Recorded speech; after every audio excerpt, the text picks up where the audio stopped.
G'day everyone, I am David Barnott Clement. I'm the Media Advisor for the Australia Institute. I'm also a former journalist and science educator. And also, unfortunately, I'm clearly not Ebony Bennett. She's been called away on Australia Institute business, but that means I'm now in the hot seat, bringing you the July edition of Australia's biggest book club. Before we get started, I would like to acknowledge that I live and work on Ngunnawal and Ngambri country, and I'd like to pay my respects to their elders past and present. And also just a reminder that you can register for upcoming book clubs and all of our webinars at australiainstitute.org.au/webinars. Before we crack on, a couple of Zoom tips for those who are joining us today. You can type in questions for Tim and for myself in the Q&A box, and you can also upvote other people's questions too. And I'd really recommend that you do that just because it helps me ask the right questions. Please keep things civil and on topic in the chat. Unfortunately, if you don't, we'll have to remove you. And finally, this is a live event and it's being recorded.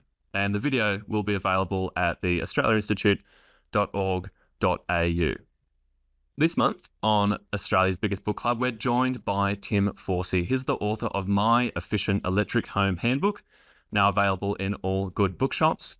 Tim founded and contributes to the thriving My Efficient Electric Home online community. He grew up on a dairy farm before pursuing a career as a chemical engineer, working around the globe in fossil fuels, but left that industry after realising that the climate emergency couldn't wait for him to effect change from within. Following roles with government, the University of Melbourne and not-for-profits, Tim now thoroughly enjoys helping people make important changes in their own homes, and we're delighted to have him with us today. Tim, thank you so much for joining us. Welcome and congratulations on the book. Thank you very much. And everybody try to stay warm out there.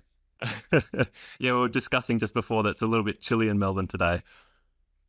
For sure. Yeah, we've got some cold temperatures and the wind is blowing, the rain's coming down. Hopefully it's snowing somewhere though. I'd like to start with your job title, Tim, a home, comfort and energy consultant. I do love that comfort seems to be as important as energy in this equation. How do you describe what you do to people at the neighbourhood barbecue? Yeah, just the that title, which is fairly unique because I thought it up and then my wife thought it sounded really strange, but I decided to go with it anyway. A lot of people that work in this space, they call themselves an energy assessor. And I remember the time I went into a home one time, and that was part of a council-sponsored program where people weren't even paying anything for the assessor to arrive. But I walked through the door and the woman said, "What are you here to assess?" And I'm like, "Well, I'm not here to assess anything. I'm just trying to help you out." So I do steer away from that word assessor. And then the other thing about the comfort, people that have worked in this business a lot longer than myself, for another 10 or 20 years more than me, they know that when the phone starts to ring is when the weather gets bad. So as soon as it starts to get cold in the winter or hot in the summer, that's when people start to ring up. And you start to realize that people may be worried about their energy bills. They might be worried about the environment and the climate. But what it really comes down to for a lot of people is that they're just uncomfortable. And that's when they really cry for help. There's nothing worse than coming home to a freezing cold house during the middle of winter. Or never leaving it. So that's the business. I started my business where I go into homes on my own now. I used to do things with not-for-profits, etc. But I started that, of course, right before COVID started. But what people in this space have found is COVID's been great for business because people have been spending a lot more time at home, a lot more people working from home. And they always knew their house was crap, but they used to be able to head off to work and stay warm or get cool. But now that they have to be in their house all the time, they're like, well, maybe we should fix this up for once.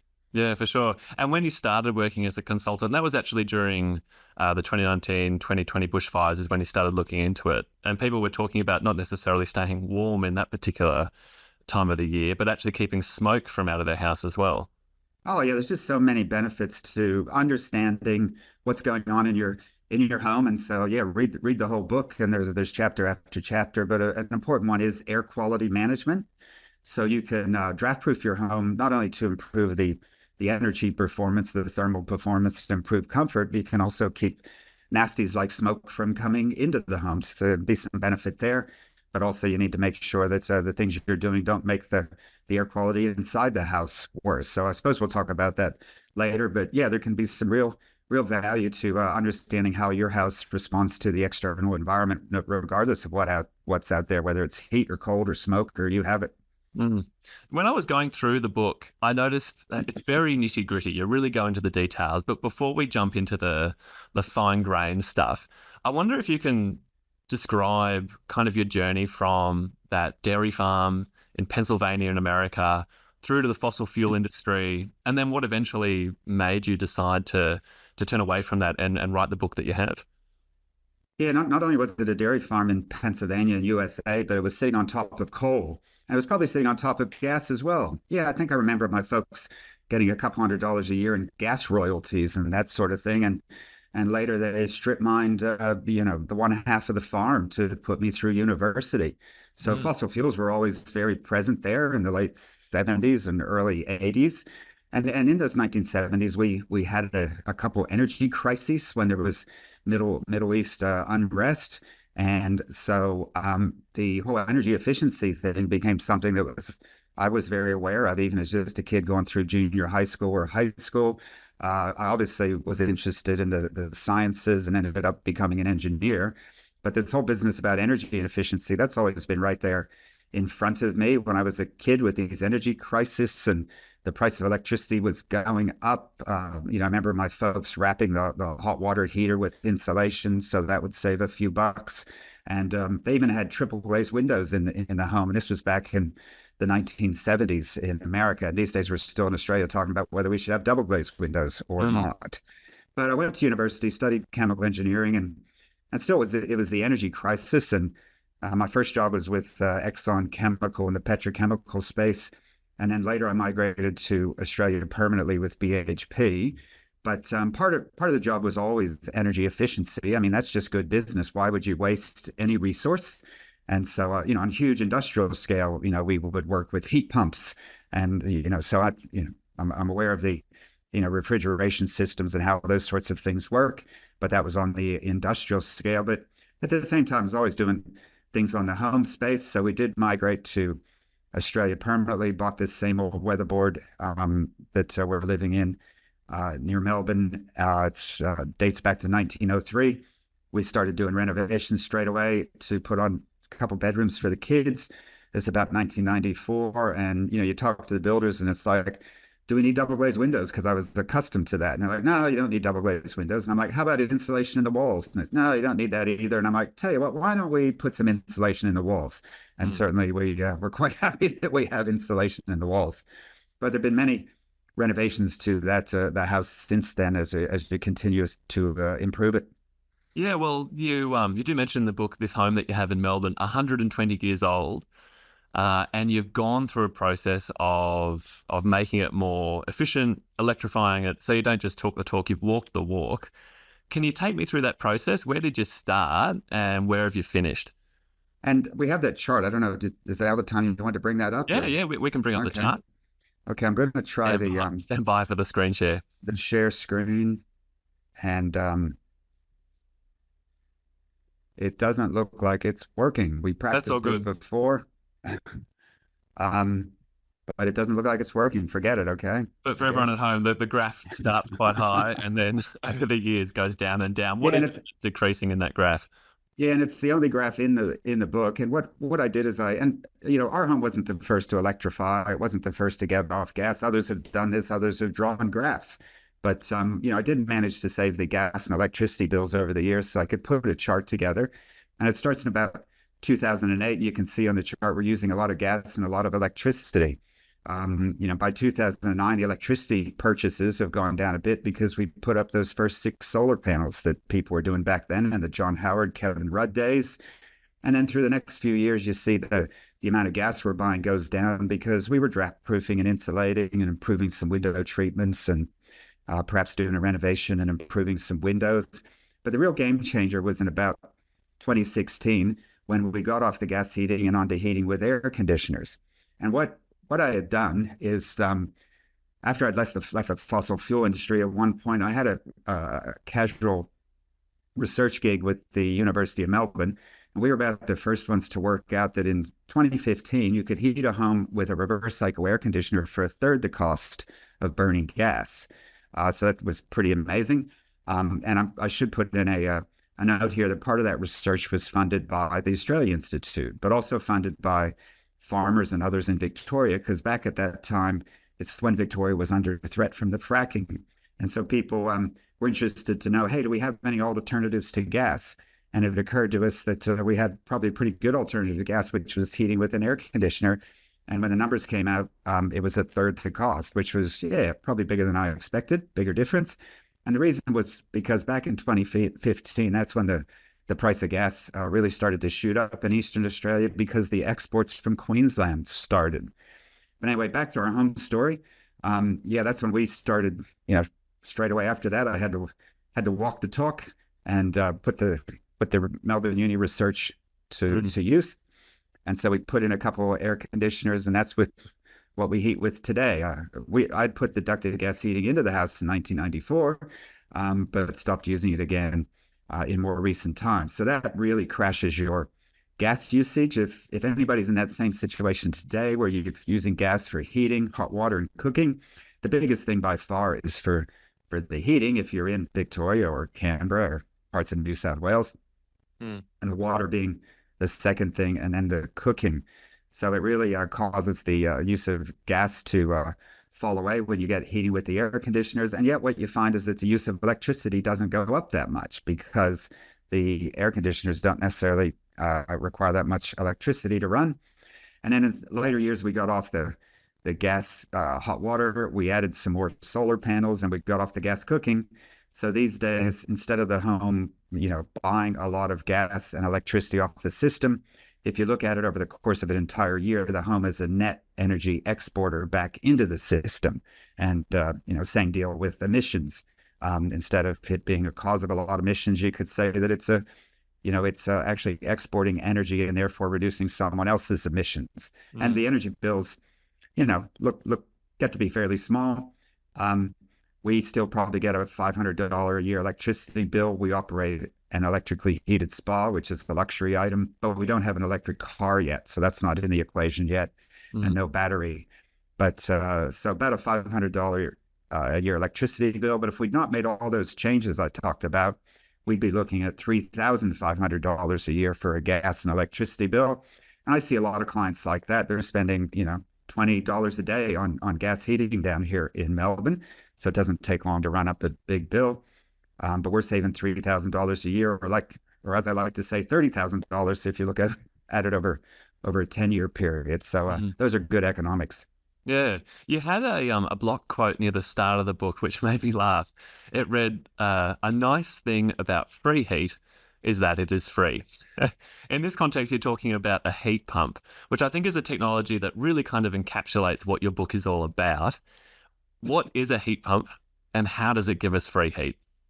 Well, that's right. So your reverse cycle air conditioner is the heat pump. They have devices to heat water now, and we call them hot water heat pumps. But a more basic thing that's a heat pump is your refrigerator.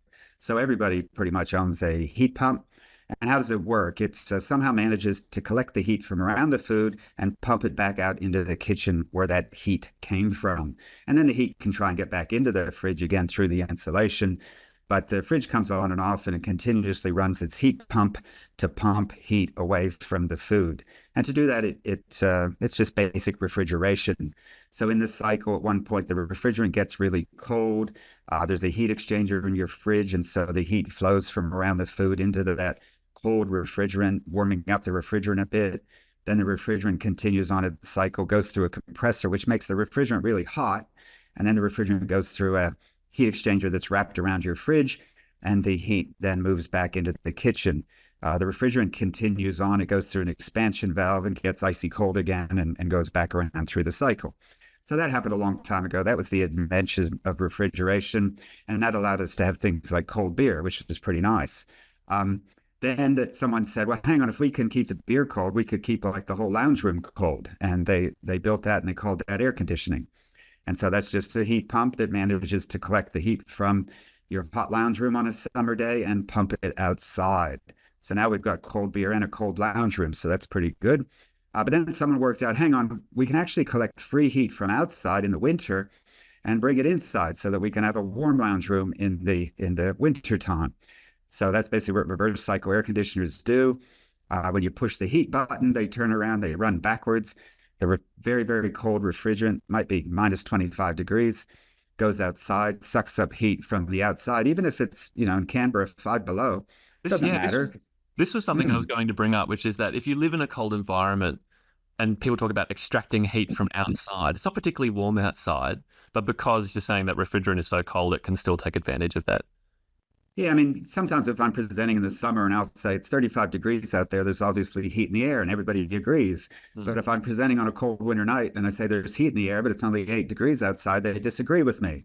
But there's always heat in the air or in the atmosphere, unless you're like on the surface of Pluto and it was absolute zero, minus 273 degrees or whatever that is. In that case, the heat pump would struggle. But in fact, today's reverse cycle air conditioners, they're designed to work down to temperatures. The ones you can buy on the Australian market are designed to work down to minus 25 degrees. So as long as it's warmer than minus 25 degrees outside, your reverse cycle air conditioners can still collect heat from the air. But yeah, if it was minus 40, it wouldn't work. So these things, it just depends what you design them for. But generally, since it's not that cold in Australian climate zones, what you find is these reverse cycle air conditioners are just so efficient. For every unit of electricity you put into them, you might get 4 or 5 units of heat coming out. So these things are actually 400 or 500% efficient, and therefore a lot cheaper to run than, say, an ordinary electric heater. An ordinary electric heater is, it's just a glorified toaster. Some electric wires heat up. There's no heat pump associated with it. And so that could be 100% efficient. Sounds good. 1 unit of electricity gives you 1 unit of heat, but it's not 400% efficient like your heat pump is, which is able to capture free heat from outside. And then if you're talking about gas heating, well, of course, gas is far less than 100% efficient. The first thing you do with gas when you buy it, what do you do with it? You set it on fire, and a fair bit of the heat goes up the chimney, is lost and never used. So the gas industry can't compete with stuff that's like 400% efficient. So unless you're a Martian and living on Pluto, you can be thrifty and get yourself a heat pump. Definitely in Australian climate zones, they just work really well. I mean, you could call your split system your reverse cycle. You could call it an air source heat pump. We have so many names for these things, and that confuses people. And the gas industry likes that aspect. But they're air source heat pumps. Some people, in Europe or North America, they might even have ground source heat pumps where they actually run pipes under the ground and extract heat from the ground. But in Australia, it works well enough just to extract heat from the air. These technologies, these smart technologies that you talk about in the book, they're ultimately all about getting fossil fuels out of the home. More often than not, this comes in the form of gas, like you've mentioned. You use in the book a gas salesman thought experiment just to try and demonstrate how crazy it is that we use this product in our home for heating, for cooking. Can you take us through this thought experiment and what it looks like? Well, I'll pretend like this actually happened. So I'm sitting here in my electric home, and I got on a knock on the door the other day. So I went to the door and I said, yeah, what do you got? And they said, hey, we're here. We want to sell you a new fuel source. And I'm like, well, I'm pretty happy. I got an electric home. The bills are low. I'm comfortable. No, but this stuff's really good. Well, what is it? It's gas. Okay, well, how are you going to get it here? Oh, well, we're going to run pipes in every street and into every house in the city. I'm like, are you freaking kidding me? Okay, go on. What else? But what is this gas stuff that's in the pipes? If I was to, if it were to come in contact with a spark, would it ignite and cause a fire and blow up? Yeah, it would do all that. That's right. And then what do I have to do? Well, you got to buy a furnace so you can burn the gas and create the heat. And are there any other risks? Well, yeah, you got to be careful that the furnace doesn't kill you with poisonous carbon monoxide. I mean, if you try to go down the street and sell this stuff or get it past a safety regulator, there's no way that it would be allowed. So that's just how crazy when you look at it going backwards like that. But at one point it was seen as an improvement over, say, coal or wood. And I am a little bit concerned. I know that wood smoke is a big problem in Canberra's suburbs, and I'm certainly smelling a lot of smoke around my house as well. So I'm very concerned that I've gotten Victoria off gas only to turn back to wood, which would be a backward step. So you still see the gas industry saying things like gas is clean. They don't say what they're comparing it with, but I guess they have to be comparing it with burning coal in your lounge room or burning wood. So I guess was seen as an advancement on those sorts of fuels or technologies. But if you look at it the other way, it'll be the same thing once the electric cars are more widespread And people will tell stories about, would you like to run out to a pump and get this smelly, flammable stuff and stick it in your car? I mean, nobody's going to be interested in that in the future either. Yeah. So yeah, when you turn it around, kind of cognitive dissonance shows you just how strange things are. Mhm. You also talk about something called the gas grid death spiral. So as more people come off gas and start electrifying their home, this death spiral occurs. It sounds to me like a horror film made just for gas executives. What is the gas grid death spiral? Yeah, and I hope you don't ask me questions later about, government policies and what the government should be doing, because I'm kind of a policy free person these days. I'm just helping people to improve their homes. That's where I'm at this point. And yes, so you turn to crowds like the Australia Institute or like Rewiring Australia for, what are some good government policies. But one thing the government's really got to be looking at is wrapping up the gas grid. And so yeah, you could call it a death spiral. I mean, like I might be talking to someone and they're like, "Nah, I think I'll stay on gas. I like the gas cooker or whatever." And I'm like, "Okay, that's fine, but the price is going to keep coming up because the gas is coming from further and further away as we, export it out of this country as fast as we can." And also just the price of supplying it is going to go up because if you stay on gas in your street, well, guess what? All your neighbors are getting off gas. So then you get to pay for this whole gas supply system all by yourself. And so the supply charges will keep going up. But then eventually people will get sick of those supply charges. And so then they will make the move as well to get off gas, which just then raises the price for anybody that's left. So the government, needs to look at this because you end up with just, the rich and famous will still be on gas because they haven't even thought about this. And the poor will be on gas because they haven't been able to make the moves. So you will hollow out the middle of people leaving the gas grid. And you don't want to be left with the poor having to pay for the whole gas grid. So governments are looking at this globally right now. On LinkedIn, I can see some papers and reports and things that, they're doing in Holland, looking at the Netherlands. What are we going to do about wrapping up the gas grid? And certainly Canberra has been a leading space in this country, in Australia, because Canberra's, always had expensive gas, and yet they've got great sun, and they've got 100% renewable electricity now. And they have policies, et cetera, in place to either not be connecting up new suburbs to gas and helping existing homes off gas.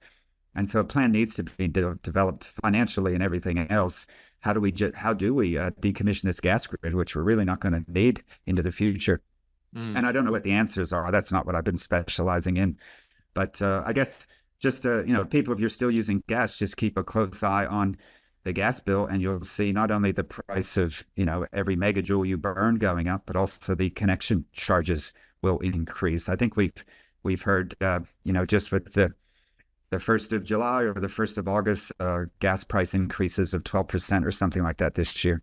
So it's a lose-lose situation if you stay on gas. Gas prices are going to go up, but just staying connected is going to cost you more each year as well. That's right. Yeah, although the gas industry did try some things like bribes, et cetera, to keep people on gas. Like they might advertise $500 off on a new gas heater, which is sort of a bribe to try to suck you into being on gas for another 20 years. In Victoria, I think they've just passed regulations that prohibit that sort of advertising, but I bet it's still going on in New South Wales and other places. And that kind of leads me to the challenge and the question of cost. You talked before, into that gas spiral, you've got the rich on one side because they can continue to afford to pay high prices. You've got the poor on the other who can't leave gas because they can't afford to move into an electric home or transfer into an electric home. If you're struggling just to meet your bills at the moment, how do you get off fossil fuels and electrify your house? Yeah, and the gas industry likes to say how expensive it will be to electrify. And I guess I like to focus not so much on what is really hard, but I like to focus on the things that are actually quite easy, because we might as well do those first. I mean, some people call that the low-hanging fruit. So rather than get real upset about, how hard it's going to be able to do everything, why don't we first look at how easy it is to do some things? And one of the easiest things for people to do is to heat with the air conditioner they already own. So I am always going into homes, still trying to convince people that it's a third the cost for them to use their air conditioner for heating instead of the gas, or maybe a fourth or a fifth the cost of using an electric heater. So I go into a lot of homes where they're still making the wrong heating choice. And about the saddest story is I was sitting on sitting on the couch with a young couple, and I was looking at the air conditioner there doing nothing. It was a winter day. And I said, "How are we heating the house?" And they said, "Well, we're using the ducted gas heating." And I'm like, "Well, what about the air conditioner there?" And they say, "Yeah, we were really lucky we had the air conditioner because the gas heating died and we were without the gas heater for 3 weeks until, that's how long it took us to spend $5,000 and buy a new gas heater.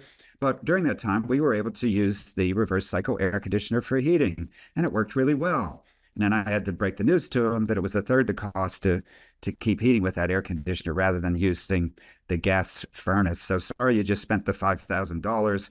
Perhaps you can have the metal of that furnace thoughtfully recycled. But there's no reason to keep heating with gas when it's costing you 3 times as much as using the air conditioner. So the gag is that, yeah, it can be expensive to get off gas heating. It might involve you going down to the shops and getting 2 AA batteries for your remote control because maybe the remote control's gone dead since you last used your air conditioner last summer. Invest in those 2 AA batteries, put them in the remote control. Find the button where it says HEAT, heat. If you've never seen that one before, push it, give it a try, and then the heat will start to come out of the air conditioner for a third of the cost of using gas heating, and you'll pay for the batteries in about a day. So that's a pretty fast payback. But that's put a bit glibly. Yeah, if you don't have air conditioners now, then yeah, you're going to have to get some. Although, like I say, more and more homes already do have them in the relevant climate zones in Australia. And then look at your hot water service, hot water heat pumps, what you need. And of course, you should be looking at getting off the gas cooking because it causes asthma for children and can, accelerate the point at which you're going to die because of the gas cooking and the production of nitrous oxide. These are all medical studies that have been published. So there's some reasons to make some moves. And fortunately, we do see in places such as Victoria, there are some big subsidies and incentives to be getting a hot water heat pump and even to be getting air conditioners. So the Victorian government is really chipping in, which is great. The federal government will still give you renewable energy credits for a hot water heat pump so that can reduce the cost of the transition. And so there you go. That's part of the story, I guess. So some people will be up for some costs, but the payback can be fairly quick. So have a look at it. Do you struggle to get people out of the sunken cost mindset? The idea you mentioned before, someone's just dropped $4,000 on a gas heater. That's money that they've put in, they've invested in their mind into their house. Are people reticent to shift away from that, or does kind of the economics stack up, and you can talk about that with them? Yeah, they call it the sunk cost fallacy. And sure, they just put in a new gas furnace, but now they just found out it'd be cheaper to use the air conditioner. But yeah, there's a hesitancy to use the air conditioner for about 60 days because we get gas bills every 60 days. Mm-hmm. And when that first gas bill comes in for the winter and they look at how big it is, and they're like, maybe that guy I heard talking about heating with the air conditioner makes some sense. So, and then that's when you can see people shifting because, like I said, there's people down here spending $20 a day on gas heating, whereas in our house with the various improvements, although it's not a perfect house, we'd have a hard time putting more than $1.50 of worth of electricity into the air conditioners to heat the place during the worst day versus $20 for a less efficient house that's burning gas. So that's the sort of improvement you can strive for. Mm. Now, we've talked a lot about houses so far, but I rent, lots of people rent, and also in things like apartments. So for the renters and for those people who aren't necessarily in a house, maybe they're in an apartment or a townhouse or something, is it the same process with slightly different products, or do you have to change your thinking? In the book, I saved it up the last chapter for the renters, and I basically went back through all the other chapters and tried to collect the things that probably make the most sense for renters. But I've been in rentals where they do have multiple heating options. There is a gas heater or an electric heater, but there's also the air conditioners. So renters need to know that the cheapest way to heat can be with the reverse cycle air conditioner. Everybody needs to know that there's filters in these air conditioners, so make sure those are clean. Sometimes people, before I arrive at their home, they'll say, "Yeah, I knew you were coming, so we did try the heating with the air conditioner. It didn't seem to work." And I'll ask, "Is the filter clean?" And they'll say, "The what? What was that again?" And I'll say, "The filter." "What's a filter?" And so you open up the front of the air conditioner, and oh my God, it's disgusting. Because maybe they just moved into this house and who knows what the previous renters did or the previous homeowners. So you just don't. It could have been 10 years since anybody cleaned that filter. It's amazing that thing was even working at all. So that can be another DIY. Watch the videos and try and find the manuals for the equipment that you've got in the place, even if you're a renter, and check it out and see what can be done safely and successfully DIY. Other tips for renters. You could look up, if it's safe to do so, if there's a roof space, you could look up in there, and homeowners can do this too. And you might find that the roof space insulation is not where it's meant to be. It's all piled up in one corner or something. And this can happen either because it wasn't installed properly in the first place, or because someone's went up there to fix a roof leak, or to install the NBN, or to change a light bulb or something, and they move the insulation and never put it back. So maybe you can grab a few photos of the insulation in disarray, and if you're a renter, you might be able to suggest to the landlord that be put back, or if it were safe to do so, take the safety precautions and watch the videos. Getting that insulation back where it's meant to be can be important. Draft proofing. Our homes are very drafty, and again, read the book or check out other information sources of ways to draft proof. In rentals, some things can be done that the landlord's never going to notice, like doing some caulking underneath the architrave of a window. I mean, that you're only doing what should have been done in the first place, and if you don't make a mess, no one's ever going to notice. I've done that in a number of rentals. I don't know how many rentals I draft proof for my daughter, maybe about 4 until she finally bought a place. And then other draft proofing stuff, if you are worried about what the landlord might say, can be reversible. You may have those old wall vents that were there to feed air to a fireplace, or were there to feed air to a gas heater. But if there's no gas heaters in the home that could poison you with carbon monoxide, it may be safe to seal up wall vents. And again, you could just use like a plastic card or something that's taped on there that could be removed if that's a problem for the landlord after you're leaving. And one that people like a lot is the bubble wrapping of the windows. So if you're in a place and the windows are freezing cold, they may not even have great blinds or window coverings. There might be aluminum Venetians or wooden slats or vertical blinds that aren't much good either. And maybe there's nothing to see outside. Bubble wrapping can make a window perform almost as good as double glazing, and it can be fairly easy to install. Get some bubble wrap up there, and it can also help to reduce, if you're seeing a lot of the condensation of moisture on the single glazed glass on the cold mornings, it can also help to reduce that condensation phenomena as well. Not because it's removed the moisture, of course, the moisture will still be there, and that can be another issue, but at least you don't have to mop up the windows all the time. Reading your book, I was surprised that you mentioned bubble wrap, just how simple some of these solutions can be. You talk about how in your house you've got 2 stories, and during the winter you can feel the cold cascading down the stairwell, and you just use a piece of cloth to you don't have a door, you replace the door with a piece of cloth, and it works. Yeah, we've got a simple stairway just going up like that. And in the old days, when the kids were still here, we were happy for the gas heater to send heat up the stairs, because that's how the upstairs got heated. But I would sit on those stairs and you would just feel the cold air coming down your back when the heater would switch on, because the hot air was going up above, because hot air rises and off it goes up to the upstairs. But these days, it's my wife and myself, mostly downstairs, particularly in the morning. And so, she went overseas or went out of town one day, and I always wanted to try this. So I just got an old painting sheet and just hung it in that stairway entrance. And of course, it worked. And the downstairs heats up so much more quickly now with the reverse cycle air conditioner. And of course, it's efficient. If nobody's going to be upstairs, why are we allowing heat to go up the stairs? So I put this old painting sheet there. She came back. She looked at it and said, "Oh, this is what we're doing, is it?" And she's capable of sewing, so she just got a nice decorative piece of cloth about the thickness of a bed sheet, nothing thick at all. Put some buttonholes in it, and we've got the little plastic hooks up there, and so it goes up seasonally. So we don't need it in the summer, and with the buttonholes and everything, we can fold it back if we do want some heat to go up the stairs. I'm upstairs here right now, but we call that a no-rent. We don't call it a sheet or a painting sheet. It sounds better if you use the Japanese word, the no-ren, N-O-R-E-N.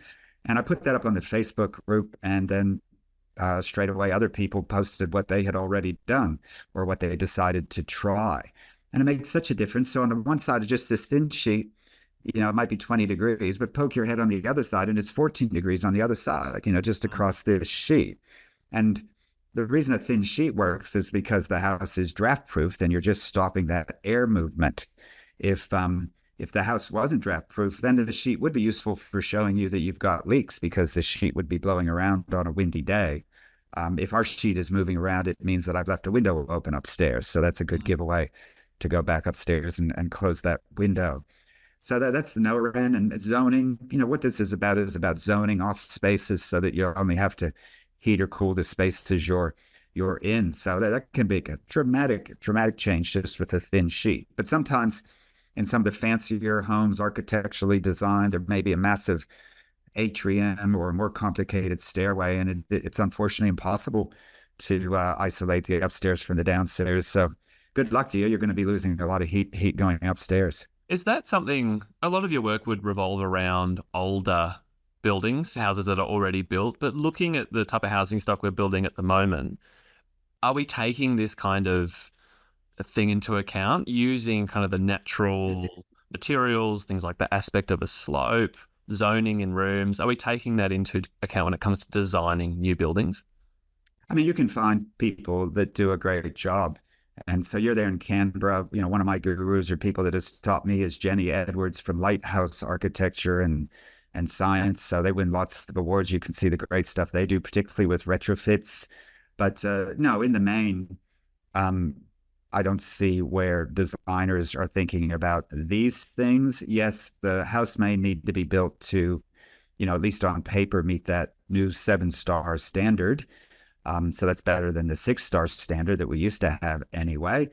But often that's just done with, more money spent on windows and insulation rather than, looking really hard at the design or orientation or how you're actually going to operate the place with the different available heating systems. So I do say in the book that, mostly I'm going into existing homes. And I like to do that because all homes are existing homes. But there's also homes that haven't been built yet, and they're just on the drawing board. And people would send me their plans, etc., to comment. But it got to be fairly demoralizing after a while because you had these massive homes where so far no one had put any thought into these things. They hadn't even thought about, what sort of heating system were we going to use? And so then where will all the bits and pieces go? And so you kind of feel like you're coming in almost too late. The people that get you involved, they may have the best thoughts and the best intentions, but they didn't know beforehand when a lot of decisions were being made, what could have been done better. And now often you find it's too late, or, they're going to fix these things 10 years down the track when they save up some more money. So that's kind of sad. And also you see a lot of plans for homes that are just enormous. And you might make a suggestion. They say, oh, well, we're up tight against a budget. And you think to yourself, well, if you just, reduced some of the square meters of the size of the home, well, that would give you the budget to do what's, the rest of the house in a better way. So now I guess I'm more keen on fixing up the older homes because there's so much low hanging fruit out there that can be relatively easy to make a start on. Mm. Now I'm going to turn now to some of the questions that are piling in. So if you're in the audience and you've got a burning question, no pun intended, make sure that you put that in. One from an anonymous attendee says, okay, I'm in. What's the first thing I should do after buying your book, of course? What is, if someone's sitting in the audience and they're ready to whip out the toolkit, what's the first thing on their list? Yeah, check the filter in the air conditioner, make sure it's clean and heat with your air conditioner. So that could be number one. Number two is, if there's a roof space and it's safe to check the insulation, make sure it is where it's meant to be. Number three can be the draft proofing because our houses can be just so leaky that you can make some huge improvement there just with some DIY stuff. So that's about the top three. And maybe, number four might relate to the cooking. Cooking gas in the home leads to 12% of childhood asthma is what the the health studies say. And so I might go into the home and the householders say, look, we're interested in talking about the draft proofing and the heating system, but we won't talk about cooking because we love cooking with gas. And I'll just leave that sit there for a while, but I'll come back later and say, are there any breathing, health, respiratory issues in the household? And they'll say, yeah, my child was just diagnosed with asthma. And then I'll mention a bit about the health studies. Well, very quickly, getting off the gas cooking goes from not being on the priority list to being number one. And if you're in that situation, you can be cooking without gas just as quickly as you can make a trip to IKEA and back. So there are portable induction cooktops, plug into the wall, no electrician needed. Yeah, it can take longer to figure out what you're going to do with the kitchen and to get a permanent induction cooktop installed, but you can be using a portable straight away, particularly if you have the asthma issues in the household. Another tip, as you're doing these things, particularly draft proofing, keep an eye on your moisture levels. So this is a little device. It's like $20 on the internet. It's called the Therm Pro, and it's giving me temperature and relative humidity. And it'd be best for your health if your relative humidity was in a range of 40 to 60%. And I think mine just bubbled over to 64%. So that's too high. And that's what we find, maybe not in Canberra, but in Melbourne, that often our humidity is too high in the home, particularly in winter. Draft proofing may help or hurt. It might not make much difference because it might be just as humid outside as inside. So opening a window doesn't really change that equation. But where did all this moisture come from then? It comes from breathing, and it just went up to 66% because I'm breathing so much in this small room with the door closed. Moisture comes from breathing and from cooking and from showering and from pets and from houseplants or from fish tanks or just from the weather or the structural situation maybe with your home and a microclimate in which it exists. So pay attention to the moisture. Get one of these little things for like $20. Read my book or the articles I've written about moisture management. And a key tip can be, don't hang laundry around the house to dry with the windows closed, because that can lead to, yeah, I know, everybody does it. And that can lead to excessive moisture and to bad health outcomes such as asthma and allergies. And if it gets bad enough to mold in places where you can see it and even in places where you can't see it. So don't hang the laundry around. People will then say, well, what am I meant to do? I don't want to use one of those crappy old dryers. And I agree. Use the heat pump condensing clothes dryers that have been invented in recent years. The old style dryer was all of one Energy Star, and all it would do is to spit the moisture back out at your face. Whereas these days they've invented very efficient heat pump condensing clothes dryers, 7 to 10 stars, that condense all the moisture into a bin. The heat pump inside collects the heat of condensation and uses that again to dry your clothes some more. And when you're done, you just dump all the moisture down the drain, which is where it needs to go. So that can be a tip, is to, if you always wanted a clothes dryer anyway, well, now I'm giving you permission. Go out and get a 7 to 10. I had no idea that existed. Well, I didn't either until 6 years ago. None of us were born knowing this stuff. So yeah, you just learn as you go along. But now it's the thing. And sometimes, again, that ends up very high on the priority list of my clients once I give them permission to buy a clothes dryer. Mm. Now, I grew up in a house where I could lie on the floor, look at the gaps between the floorboards, and I could see the ground underneath. We've got a couple of questions about flooring and heating in the chat. So what's the best way to deal with heat loss through the floor? And then what are your thoughts around heating systems where you've got hot water pipes under the house or an underground heat pump? Right. So remind me of all those questions. But the first one, gaps through the floor. Look, those can be caulked up. And again, find some videos. There's some information. There's obviously heaps of references in my book that take you further to places like articles in the magazine, Renew magazine, published by the not-for-profit organization Renew. But those gaps can be caulked up.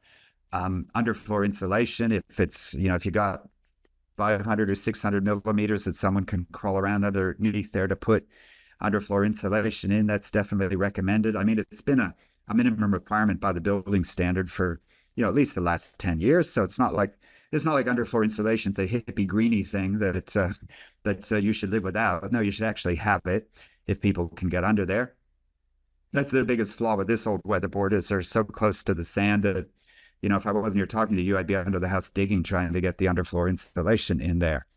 Um, Two methods. One is to staple up rolls of polyester. So that's a robust way that will resist animals and gravity. And I think in particular for Canberra, I've seen a lot of posts where people are using these. You can pay people to come in and do spray foam underneath your floor, and that will insulate as well as seal up those air gaps. The polyester as well can reduce some of the air movement as well. So that's a way to deal with floors, and you should definitely have floor insulation. And then your other question was about what hydronic heating. Yeah. So underfloor heating and heat pumps in the ground. So heat pumps in the ground. So that's geothermal or ground source heat pumps. And I was saying that those are things that are used in colder climates around the world, probably even colder than Canberra. If you're on a property and you want to give it a go, yeah, you could stick some pipes in the ground and try to collect some heat from the ground in the winter. And also, it's a place to hide heat in the summertime. But for most Australian climate zones, air source heat pumps are going to be a lot cheaper, a lot less risky, and will do a fine job. So maybe enough said on ground source heat pumps. You don't really find that many of them in Australia. They were being tried 10, 15 years ago, a couple places, but these days the air source heat pumps just keep getting better and better, and they work, like I say, down to minus 25 degrees, so they're going to be fine. But the hydronic heating, so that was another question. Underfloor heating. Underfloor heating can be done well with electricity, but that's very expensive, so you probably don't want to do that. And hydronic heating is where you heat water and pump that around the house, and heat the house either through radiators or underfloor. But again, I would say that, yeah, in the book I say you really don't need hydronic heating in Australia. If you pay attention to the thermal envelope of the home, and it's draft proofed and it's insulated, and you got some better windows and window treatments, an air conditioner ticking over should keep you comfortable without making you feel you need hydronic heating. Yes, hydronic heating has been popular in cold climates because if you're in a house that has a poor thermal envelope, with hydronic heating, at least you knew that if you went over and sat on the radiator, your backside would be warm. And so that's why hydronic heating can be attractive.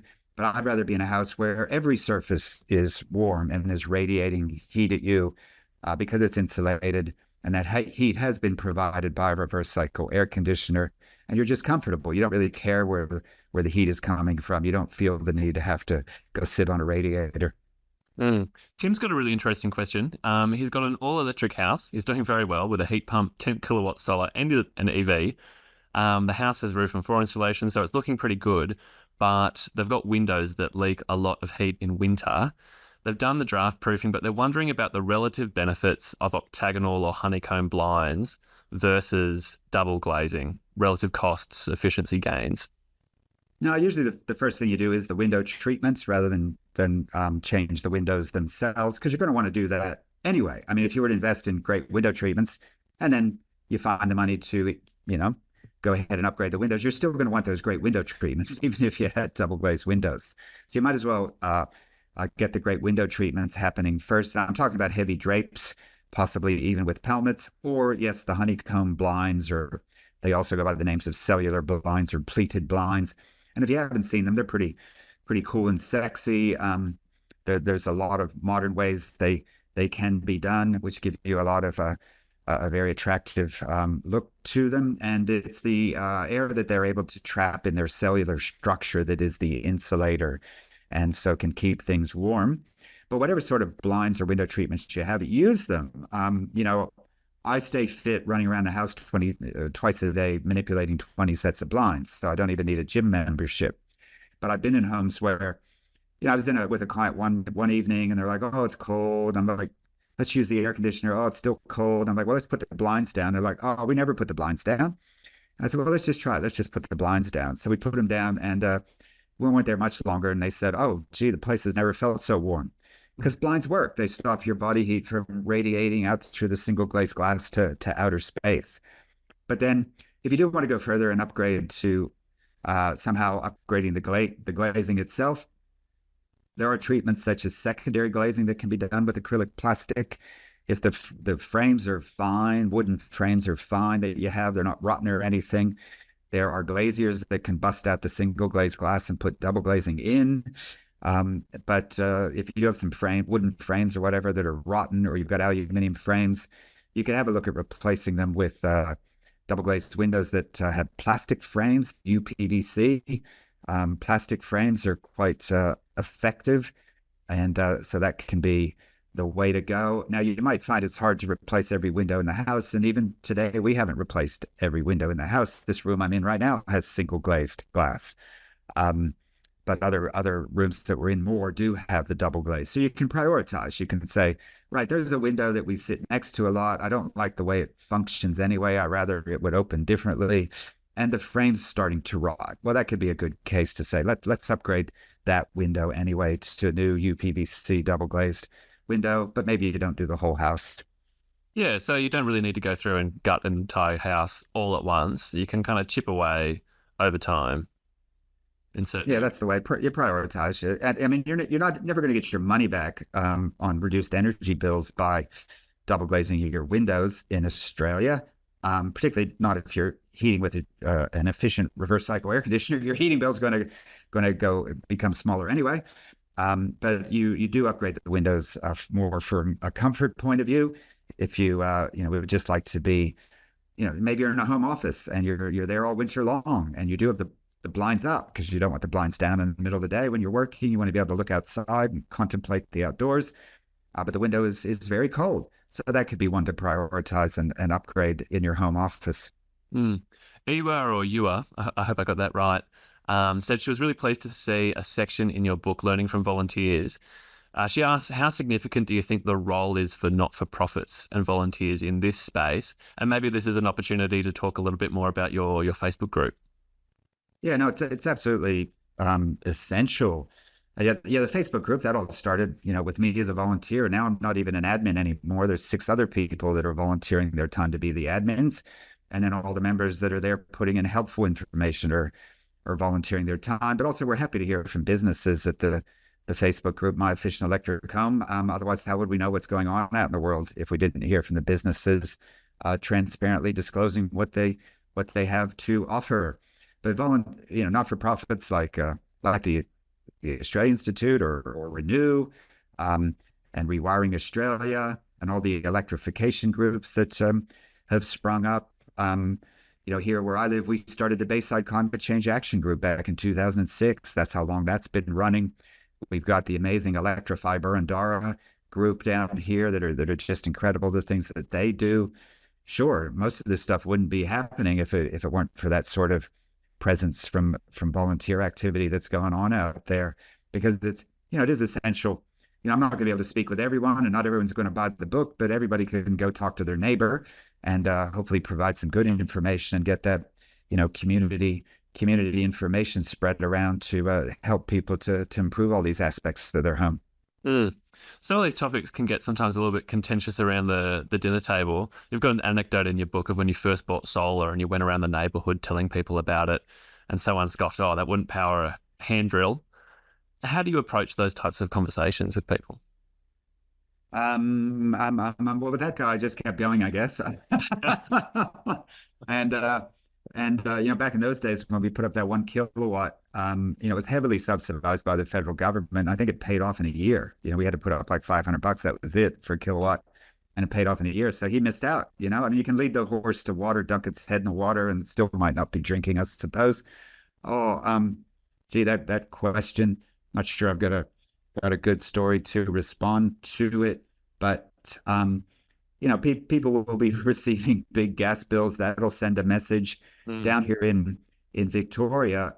I haven't told the story yet that I used to, get on the helicopters and with BHP and Esso and fly out to the Bass Strait there, where a lot of the gas was coming from. And 59 years ago, they discovered a lot of gas and looked down and said we could run a whole city, a whole state off this for 60 years. But that was 59 years ago.